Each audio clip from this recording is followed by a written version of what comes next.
one tonight, but as always, you're going to get a speech first anyway. So, Christmas for a lot of people is a time for consideration, reflection, and I'm no different to anybody else in that fact.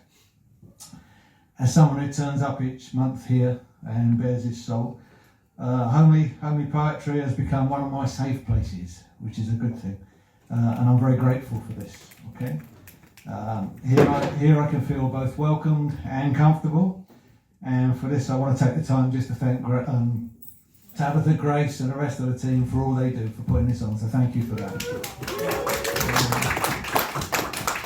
That's the speech anyway. So this year, when I was stressing over Christmas about not having written a decent rhyming couplet for several weeks, I thought I'd write something for more in tune to hear.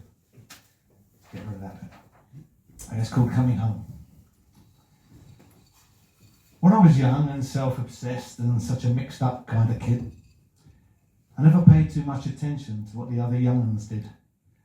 I laughed, but all too rarely, and probably talked a bit too much, and I guess I leaned a little heavy on that non-existent crutch. I played a decent game, that got me known around my ends, but popularity wears so thin among such temporary friends. I bled a bit too easy, and I clearly ran a bit too slow, and the words I had were worthless when these cheeks began to glow. So I built a little shelter to protect me from the wind, but it was barely half completed when all the notices were pinned upon the walls of every corridor, and it was only then I knew I'd missed the bus to adolescence where the wild testosterone grew.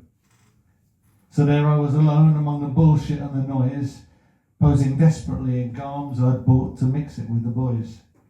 There were girls, and there were gigs, and there were even rarer fisticuffs, but never once did I believe that I was ever big enough.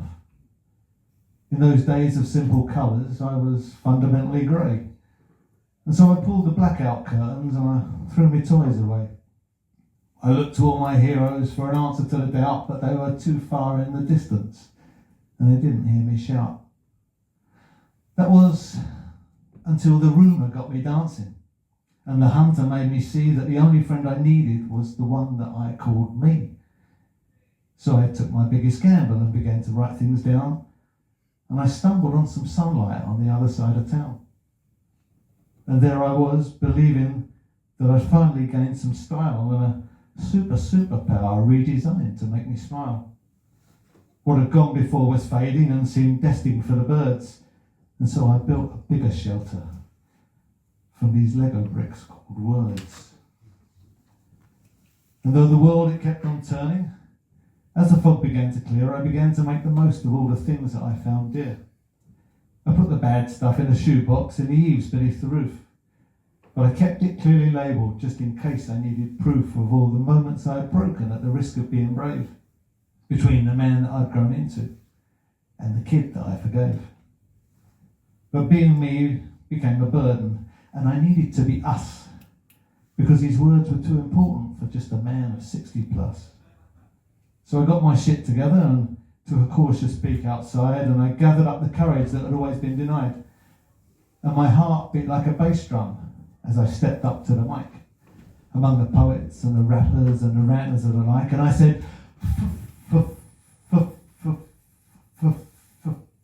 fuck, as I froze just like a rabbit in the headlights of a truck.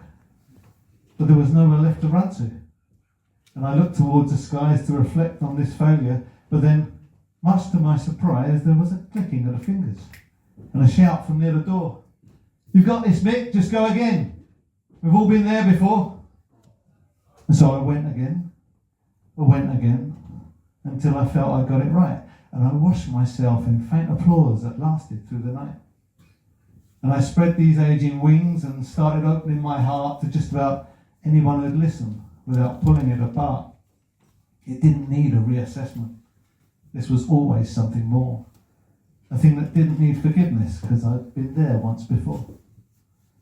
And with this sense of writing something that could make a moment last comes a vision of the future and the cleansing of the past.